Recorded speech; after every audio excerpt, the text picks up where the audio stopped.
सो hi everyone. तो आज हम एक नई कॉन्सेप्ट देखेंगे जिसका नाम है रेजोनेंस। ये आपको बहुत ज़्यादा इंपॉर्टेंट है from general organic chemistry, GOC from organic chemistry for NEET, IIT, JEE, JEE Mains, advance, दोनों के लिए, सबके लिए। और इसमें से एक क्वेश्चन हर साल आराम से बनता है इन सभी कॉम्पिटिटिव एग्जाम्स के लिए। तो देखो, रेजोनेंस क्या होता है कि एक ऐसा स्ट्रक्चर होता है, उसके बहुत ज़्यादा, सॉरी, ऐसा एक मॉलिक्यूल होता है, उसके बहुत ज़्यादा स्ट्रक्चर होते हैं और उसका जो बिहेवियर जो होता है ना, एक सिंगल स्ट्रक्चर से नहीं प्रेडिक्ट या एक्सप्लेन किया जा सकता। मतलब behaviour can't be explain by single one structure because they have many और can be have many structures. So molecule तो एक ही होता है बट मेनी स्ट्रक्चर्स कैसे होते हैं, यहाँ पर एक क्वेश्चन मार्क भी है। देखो तो कैसे होता है कि हम एक एग्जांपल देखें, क्योंकि बेंजीन, तो बेंजीन का फॉर्मूला आपको मालूम है, बेंजीन का स्ट्रक्चर मालूम है। तो बेंजीन का स्ट्रक्चर यहाँ से मतलब कौन सा करेक्ट वाला स्ट्रक्चर है, बताइए। क्या ये स्ट्रक्चर करेक्ट है, क्या ये स्ट्रक्चर करेक्ट है, क्या ये है? तो देखो, ये सभी स्ट्रक्चर करेक्ट है।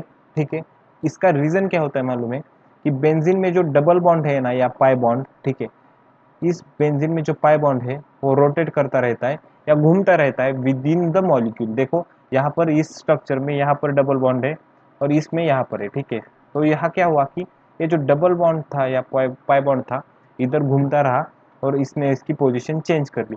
तो इसका ये भी स्ट्रक्चर करेक्ट है, ये भी करेक्ट है। मतलब जो डबल या पाई बॉन्ड जो रहेंगे वही सिर्फ मूव करेंगे, या अगर इसमें कोई लोन पेयर रहेगी यही मूव करेगी।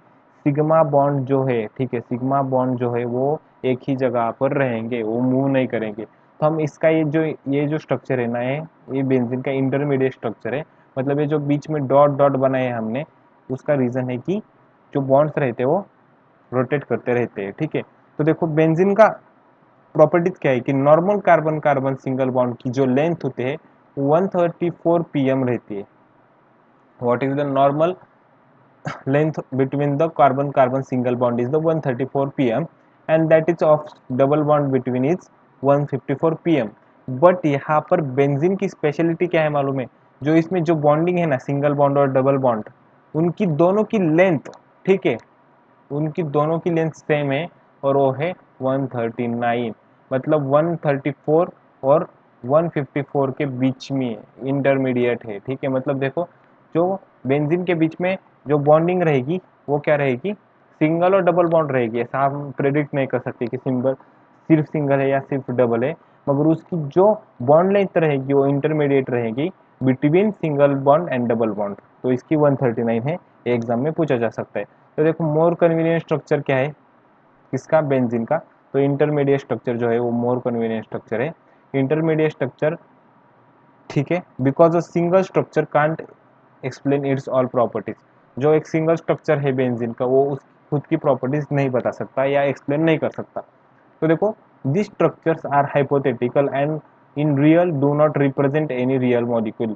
जो हमने अभी जो भी मॉलिक्यूल्स देखे या स्ट्रक्चर्स देखे बेंजीन के, वो सभी हाइपोथेटिकल है। मतलब उससे अभी तक प्रूव नहीं किया गया, मतलब एक ऐसा ही स्ट्रक्चर है ऐसे करके नहीं कहा गया। वो हमने हमारी सोच है और वैसे ही सोच की तरह ही होता है, वो इंटरमीडिएट फॉर्म में रहेगा। ठीक है, तो second one example is the of nitromethane. This is from your NCERT.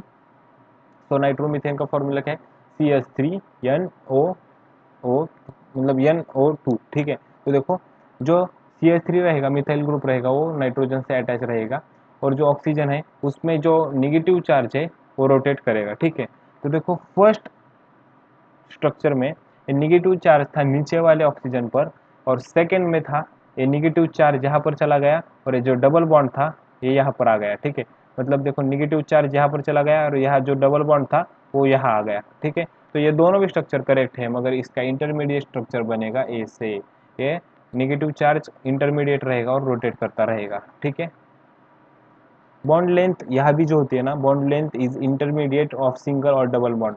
तो देखो, इसकी भी जो बॉन्ड लेंथ है ना, इसकी, ठीक है, इसकी बॉन्ड जो लेंथ है ना, वो इंटरमीडिएट रहेगी सिंगल के और डबल बॉन्ड के बीच में। तो देखो, next concept is what is the resonance energy. तो it is a very important concept कि रेजोनेंस एनर्जी क्या होती है। The difference in energy between, energy में जो डिफरेंस रहेगा, the actual structure and the lowest energy resonance structure is called resonance energy. जो उसका एक्चुअल स्ट्रक्चर रहेगा और जो लोएस्ट एनर्जी रेजोनेंस स्ट्रक्चर रहेगा। मतलब देखो, अगर हम बेंजीन का देख ले, ठीक है, तो उसका एक्चुअल स्ट्रक्चर ऐसे रहेगा, ठीक है। सॉरी, यहाँ पर मेरे पास पेन नहीं है। और जो रेजोनेटिंग स्ट्रक्चर रहेगा वो अलग रहेगा, उसके बीच में जो एनर्जी डिफरेंस रहेगा उसे हम रेजोनेंस एनर्जी ऐसे कहेंगे, ठीक है। तो देखो, रेजोनेंस एनर्जी कहेंगे। More important resonating structure the more resonating energy. जितना इम्पोर्टेंट रेजोनेटिंग स्ट्रक्चर रहेगा, इम्पोर्टेंट कैसे कहते हैं मैं आपको आगे जाके बताऊंगा, उतना ही ज़्यादा उसकी रेजोनेंस एनर्जी रहेगी, ठीक है। तो the resonating structures have same positions of nuclei. जो भी आपका स्ट्रक्चर रहेगा एक्स वाई जेड, उसमें न्यूक्लियाई की जगह चेंज नहीं रहेगी, सिर्फ इलेक्ट्रॉन्स रोटेट होंगे from one element to the another element और one atom to another atom, ठीक है। मगर position of the nuclei is the same, it can't be change, ठीक है। तो देखो, the same number of unpaired electrons रहेंगे, ठीक है। तो उसमें क्या होगा कि नंबर ऑफ इलेक्ट्रॉन जो रहेंगे अनपेयर्ड, वो इलेक्ट्रॉन सेम रहेंगे, उसकी नंबर चेंज नहीं रहेगा, ठीक है। तो more important from for your exam point of view is the stability of resonating structure. तो देखो, यहाँ पर 3-4 पॉइंट है जो स्टेबिलिटी जानने के लिए देखेंगे, उसके ऊपर हम क्वेश्चन भी सॉल्व करने वाले हैं, ठीक है। तो देखो, मोर कोवेलेंट बॉन्ड मोर स्टेबिलिटी, मतलब पहले आपको क्या देखना है। अगर आपको मैंने पूछा कि क्या है, दो स्ट्रक्चर है, उसमें मुझे बताइए कि कौन सा ज्यादा स्टेबल है या कौन सा ज़्यादा स्टेबल है, तो पहले आप क्या चेक करोगे कि पहले नंबर ऑफ बॉन्ड्स चेक करोगे। जिसमें ज़्यादा नंबर ऑफ बॉन्ड्स रहेंगे वो ज़्यादा स्टेबल रहेगा। मतलब देखो, फर्स्ट स्ट्रक्चर में 10 कोवेलेंट बॉन्ड्स थे, कोवेलेंट बॉन्ड कह रहा हूँ मैं, ठीक है, और कोऑर्डिनेट वगैरह नहीं। सेकेंड स्ट्रक्चर में 11 कोवेलेंट बॉन्ड्स थे, तो second one is the most stable. तो देखो, सबसे ज़्यादा आपको पहले चेक चेक क्या करना है कि नंबर ऑफ बॉन्ड्स कितने किसमें ज़्यादा है, ठीक है। तो second factor to check the stability of the resonating structure is the atoms with octet complete. तो देखो, आपको देखना है कि उस पर्टिकुलर स्ट्रक्चर में, या जो कंपैरिजन आपको करना है उसमें कौन से स्ट्रक्चर में नंबर ऑफ, या सॉरी, ऑक्टेट कौन सा, किसमें ज़्यादा ऑक्टेट कंप्लीट है, ठीक है। Need of particular atom must be complete. Need क्या होती है एटम की? इलेक्ट्रॉन्स की, ठीक है। तो इलेक्ट्रॉन्स डोनेट करने की या कैसे एक्सेप्ट करने की पावर रहती है या टेंडेंसी रहती है। तो आपको देखना है कि ऑक्टेट किसका कंप्लीट है। ऑक्टेट आपको मालूम होगा, आपने इनऑर्गेनिक केमिस्ट्री में देखा होगा कि देखो, मतलब आपको, ठीक है, आपको मैं आगे जाके बताने वाला हूँ, ठीक है। तो वैसे जिसमें ज़्यादा ऑक्टेट कंप्लीट रहेगा वो ज़्यादा स्टेबल रहेगा। सेकेंड फैक्टर आपको ये चेक करना है। फर्स्ट आप नंबर ऑफ कोवेलेंट बॉन्ड्स देखेंगे, ठीक है। Then third factor to check the stability is the less separation of charges, ठीक है। मतलब कैसा है, अगर आपको दो स्ट्रक्चर्स दिए मैंने, उसमें अगर सेपरेशन ऑफ चार्जेस है, ठीक है, मतलब प्लस चार्ज और निगेटिव चार्ज सेपरेट हुआ है, तो वो लेस स्टेबल रहेगा, ठीक है। और जिसमें स्ट्रक्चर में सेपरेशन नहीं रहेगा, ठीक है, निगेटिव और पॉजिटिव चार्जेस सेपरेट नहीं रहेंगे, वो ज़्यादा स्टेबल रहेगा, that will be more stable. तो हम थोड़ा सा फास्ट क्यों देख रहे हैं और ऊपर ऊपर से क्यों देख रहे हैं, क्योंकि आपको मैं रिवाइज करने का चाहता हूँ और कम समय में चाहता हूँ, क्योंकि मोस्टली जो वीडियोस मैंने देखे यूट्यूब के ऊपर, उनमें कुछ खास एक्सप्लेन भी नहीं किया और उनकी टाइमिंग भी जो है वो 2 घंटे से ज़्यादा ही है, ठीक है। तो देखो, मोर स्टेबल जो होता है ना, उसकी एनर्जी सबसे लेस रहती है। ये आपके लिए एक हिंट थी। Then fourth factor to check the stability of resonating structure is the, अगर कोई चार्जन प्रेजेंट रहेंगे, इफ प्रेजेंट चार्जेस सेपरेशन, ठीक है, मतलब चार्जेस का सेपरेशन है, दोनों भी स्ट्रक्चर में चार्जेस का सेपरेशन है, तो उसमें आपको कैसे फाइंड करना है। तो देखो, मोर डिस्पर्जल मोर स्टेबल, मतलब जितना ज़्यादा दूर रहेंगे पॉजिटिव और नेगेटिव चार्ज, जितना ज़्यादा डिस्पर्स होएंगे उतने ही ज़्यादा वो स्टेबल रहेगा। मतलब 2 गज दूरी है ज़रूरी, ठीक है। Then negative charge on electronegative atom and positive charge on electropositive atom is more stable। तो देखो, नेगेटिव चार्ज ऑन इलेक्ट्रोनेगेटिव, मतलब जिसको इलेक्ट्रॉन्स चाहिए उसके पास अगर नेगेटिव चार्ज होगा या इलेक्ट्रॉन्स होंगे तो वो ज़्यादा स्टेबल रहेगा, और जिसको इलेक्ट्रॉन्स देने हैं, अगर वो इलेक्ट्रॉन देगा, ठीक है, मतलब इलेक्ट्रोपॉजिटिव एलिमेंट एटम अगर इलेक्ट्रॉन्स डोनेट करेगा तो वो ज़्यादा स्टेबल रहेगा। मतलब देता है तो देने दो, लेता है तो लेने दो, वो जो रहेगा वो ज़्यादा स्टेबल रहेगा। Then here comes with question. तो first one is the CH3COH का रेजोनेटिंग स्ट्रक्चर्स बनाने हैं। इसे हम क्या कहते हैं, ठीक है। तो कमेंट सेक्शन में बताइए कि इसका नाम क्या है, CH3COH का, बिना देखे हुए बुक को, ठीक है। तो देखो, इसके रेजोनेटिंग स्ट्रक्चर बनाने के लिए इसमें रेजोनेंस होगा क्या? नहीं होगा, क्योंकि इसमें कोई फ्री इलेक्ट्रॉन्स नहीं है, ठीक है, या फ्री कोई लोन पेयर नहीं है। तो देखो इसका रेजोनेंस कराने के लिए हमें क्या करना पड़ेगा, हाइड्रोजन का लॉस करना पड़ेगा। हाइड्रोजन मतलब H+, इसका इलेक्ट्रॉन देके चला जाएगा ये। तो इसका हाइड्रोजन H+ लॉस होने के बाद CH3 C मतलब COO माइनस या O नेगेटिव रह जाएगा, यहाँ पर नेगेटिव चार्ज रहेगा, तो इसका रेजोनेंस होगा। तो इसके दो स्ट्रक्चर बनेंगे। फर्स्ट वन, इसके पास डबल बॉन्ड रहेगा और इलेक्ट्रॉन इसके पास रहेगा नेगेटिव चार्ज, और सेकेंड वन में इसके पास नेगेटिव चार्ज रहेगा और डबल बॉन्ड यहाँ रहेगा। ठीक है, तो इसका हमने कैसे कर दिया, रेजोनेटिंग स्ट्रक्चर बना दिया हमने। दो रेजोनेटिंग स्ट्रक्चर बन सकते हैं इधर। ठीक है, how many resonating structures are possible here, only 2 resonating structures. Then second question is the stability find करनी है हमें इसकी। ठीक है, तो देखो find stability of this 3 structure. तो आपको कंपैरिजन में मैंने इसका आंसर डाला है नीचे कि first one is greater than second one is the greater than third one. तो इसकी स्टेबिलिटी है, ये सबसे ज़्यादा स्टेबल है, सेकेंड वन ये और थर्ड वन है। ठीक है, तो इसका रीज़न क्या है, तो इसका रीज़न है कि देखो नंबर ऑफ बॉन्ड्स काउंट कर लो। तो देखो इसमें 2 3 4 5 6, इसमें नंबर ऑफ बॉन्ड है 6, इसमें 1 2 3 4 5, इसमें नंबर ऑफ बॉन्ड है 5। ठीक है, तो इसमें 1 2 3 4 5, इसमें भी है, number of bond are 5 only. तो देखो जिसका नंबर ऑफ कोवेलेंट बॉन्ड ज़्यादा वो सबसे ज़्यादा स्टेबल, इसलिए structure one is more stable, structure one is more stable. देखो तो इस दोनों में आपको कंपेयर करना है अभी।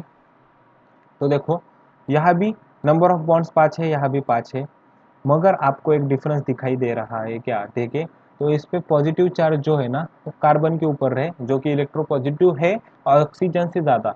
ऑक्सीजन आपका इलेक्ट्रोनेगेटिव है, उसके ऊपर नेगेटिव चार्ज है, तो negative charge on electronegative atom is the more stable. So first is greater than second is greater than third, तो थर्ड सबसे लेस स्टेबल रहेगा। रीजन ट्राई कर लो अंडरस्टैंड कि मैंने कैसे सॉल्व किया। तो देखो मैंने अपने क्वेश्चन पेपर में भी ऐसे ही सॉल्व करता था, मैं बहुत जल्दी कर देता था, वैसे ही मैंने आपको बताया ट्रिक। तो this is all about resonance. हम क्या करेंगे उसे रिवाइज करेंगे। तो देखो वीडियो का इंटेंशन था कि जल्दी से जल्दी आपकी रिवीजन हो जाए रेजोनेंस की। तो what is resonance, behaviour can be explain by one single structure, क्योंकि एक ही मॉलिक्यूल के बहुत ज़्यादा स्ट्रक्चर होते हैं। देखो जैसे कि बेंजीन के 2 स्ट्रक्चर बन सकते हैं यहाँ पर, मगर इंटरमीडिएट स्ट्रक्चर ए रहेगा, जिसे हम मोस्टली अच्छा या कैसे मोस्टली अच्छा मानते हैं। ठीक है, तो देखो कैसे होता है कि सिंगल बॉन्ड होता है, उसकी लेंथ होती है 134, डबल बॉन्ड की होती है 154, मगर बेंजीन के हर एक मॉलिक्यूल की लेंथ है 139, जो कि है इंटरमीडिएट, इसलिए वो बॉन्ड घूमते रहते हैं, हमने प्रेडिक्शन किया। मोर कन्वीनियंट स्ट्रक्चर जो रहेगा वो इंटरमीडिएट स्ट्रक्चर रहेगा, because a single structure can't explain its all properties. Then the structures are hypothetical है, हमने ऐसे कोई फाइंडिंग नहीं की, उसके हाइपोथेटिकल स्ट्रक्चर है। And in real do not represent any real molecule. ठीक है, रियल मॉलिक्यूल रिप्रेजेंट नहीं करते। नाइट्रोमीथेन का स्ट्रक्चर या फॉर्मूला था ये CH3NO2 NO22। ठीक है, NO2, सॉरी मैं ऐसे कंफ्यूज हो रहा हूँ, मतलब कुछ तो बज रहा है इधर और मैं उठ भी नहीं सकता यहाँ से। ठीक है, तो देखो इसका स्ट्रक्चर था, फर्स्ट स्ट्रक्चर ये रहेगा, उसका सेकेंड वन रेजोनेटिंग स्ट्रक्चर ये रहेगा, इसके पास नेगेटिव स्ट्रक्चर था, दूसरा इसके पास है, और इसका जो इंटरमीडिएट है वो स्ट्रक्चर ये रहेगा। ठीक है, पूरा एनसीईआरटी बेस्ड है। बॉन्ड लेंथ जो रहेगी वो भी इंटरमीडिएट रहेगी सिंगल और डबल बॉन्ड के बीच। रेजोनेंस एनर्जी वो होते हैं जो एनर्जी डिफरेंस रहेगा एक लोएस्ट एनर्जी रेजोनेंस स्ट्रक्चर में और एक एक्चुअल स्ट्रक्चर में जो डिफरेंस रहेगा उसके डिफरेंस को रेजोनेंस एनर्जी कहेंगे। जितना ज़्यादा इंपॉर्टेंट स्ट्रक्चर रहेगा या जितना ज़्यादा स्टेबल रहेगा उतना ही उसका एनर्जी ज़्यादा रहेगी। ठीक है, द रेजोनेटिंग स्ट्रक्चर जो होते हैं उसकी पोजीशन ऑफ न्यूक्लियस सेम रहती है, सिर्फ इलेक्ट्रॉन्स मूव करते हैं। The same number of unpaired electrons they are having, मतलब अनपेयर्ड इलेक्ट्रॉन्स वो सेम ही रहेंगे। ठीक है, चेंज नहीं होगा नंबर। स्टेबिलिटी वैसे होते हैं, ज़्यादा कोवेलेंट बॉन्ड्स ज़्यादा stable, atoms with octet complete are more stable, and less separation of charges are more stable. अगर सेपरेशन रहेगा तो जितना ज़्यादा डिस्पर्स हुआ है या दूर दूर चार्जेस है वो ज़्यादा stable. and negative charge on the electronegative atom and positive charge on electropositive atom is the more stable. Here comes with the example. इसके रेजोनेटिंग स्ट्रक्चर ये दो थे, ओ की हाइड्रोजन लॉस होने के बाद बन गया। And second is the stability, इसके बाद सबसे ज़्यादा कोवेलेंट बॉन्ड एंड इसका डिस्पर्जल ऑफ चार्जेस हमने देख लिया।